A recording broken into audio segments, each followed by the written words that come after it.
তোমরা যারা ক্যালকাটা ইউনিভার্সিটির আন্ডারে 6 সেমিস্টার অনার্স কোর্সের ছাত্রছাত্রী আছো এবং তোমাদের ইতিহাস সাবজেক্টটা মাইনর সাবজেক্ট হিসাবে আছে, তোমাদের জন্য আজকে ক্লাস খুবই গুরুত্বপূর্ণ।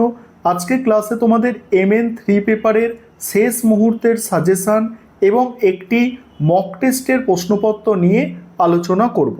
এবং তোমরা যারা ইংলিশ ভার্সনের স্টুডেন্ট আছো তোমরাও আজকে ক্লাসটা দেখো। প্রথমেই সাজেশান দেখো, 10 এবং 20 নম্বরের জন্য যে প্রশ্নগুলো তোমরা তৈরি করবে।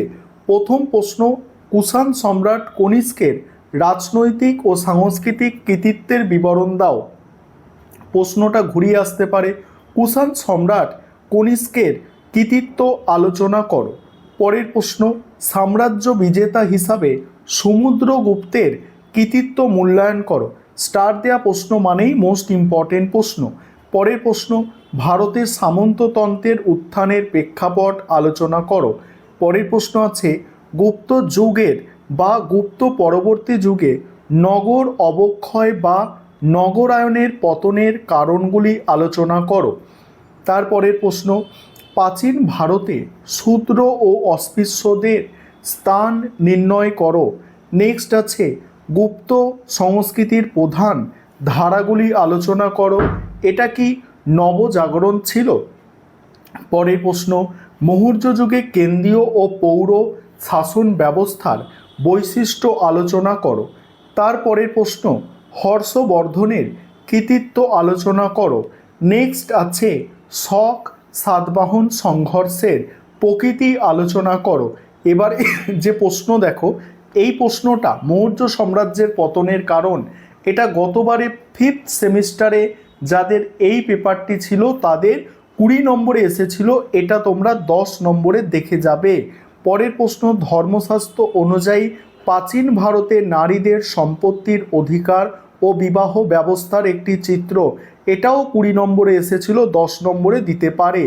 গুপ্তযুগকে সুবর্ণ যুগ বলা হয় কেন? মোস্ট ইম্পর্টেন্ট প্রশ্ন। গতবারে 20 নম্বরের এসে থাকলেও এবারে এটা 20 নম্বর বা 10 নম্বর যে কোনো পার্টে কিন্তু এই প্রশ্নটা আসতে পারে। পরের প্রশ্ন হচ্ছে, খ্রিস্টীয় প্রথম 3 শতকে রোম ভারত বাণিজ্য সম্পর্কের একটি সংক্ষিপ্ত বিবরণ দাও। পরের প্রশ্ন আছে, প্রাচীন ভারতের ইতিহাস রচনায় অর্থশাস্ত্রের গুরুত্ব নির্ণয় করো। তারপরের প্রশ্ন, অশোকের রাজনৈতিক দর্শন আলোচনা করো। অশোকের রাজনৈতিক দর্শন। তারপরে আছে, সমুদ্রগুপ্তর গ্রহণ মোক্ষ অনুগ্রহ নীতির বিবরণ দাও।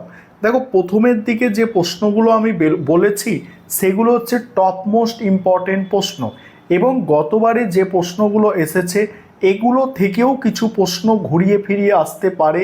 যেমন 10 নম্বরের প্রশ্নগুলো 20 নম্বরে দিতে পারে, 20 নম্বরে যেগুলো এসেছিল সেগুলো 10-এ দেওয়ার সম্ভাবনা আছে। তবে আমি তো তোমাদের বলেই দিয়েছি যেগুলো মোস্ট ইম্পর্টেন্ট সেগুলো তোমরা দেখে যাবে শেষ মুহূর্তে।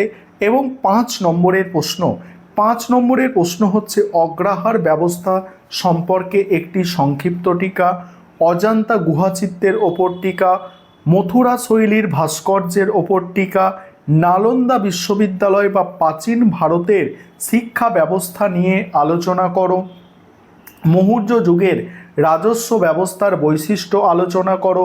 বিদেশি পর্যটকের বিবরণ ফাহিয়েন বা হিউয়েনসাং সম্পর্কে লেখো। প্রাচীন ভারতের তন্ত্র সাধনার উদ্ভব সম্পর্কে আলোচনা করো।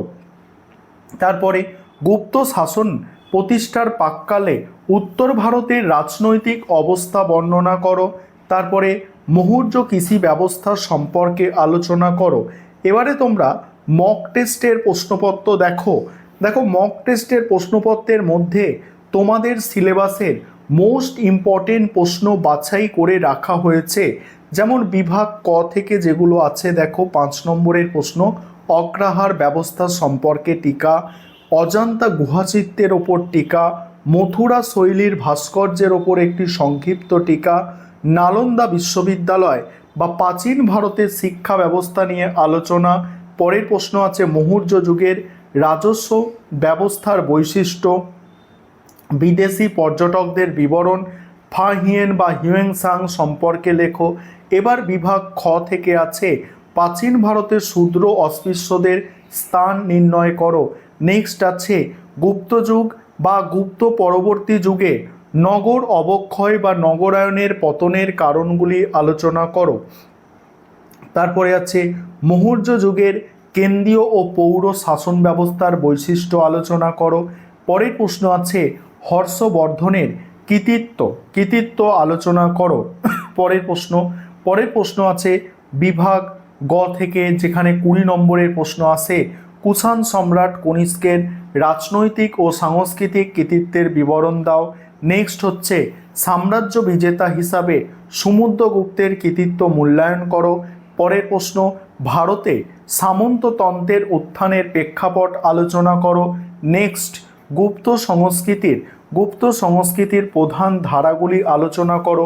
এটা কি নবজাগরণ ছিল? এবারে তোমরা যারা ইংলিশ ভার্সনের স্টুডেন্ট আছো তোমাদের জন্য দেওয়া হয়েছে, দেখছো ইংলিশে মক টেস্টের সেটটা, তোমরা দেখে নাও, আমি স্ক্রল করে গেলাম।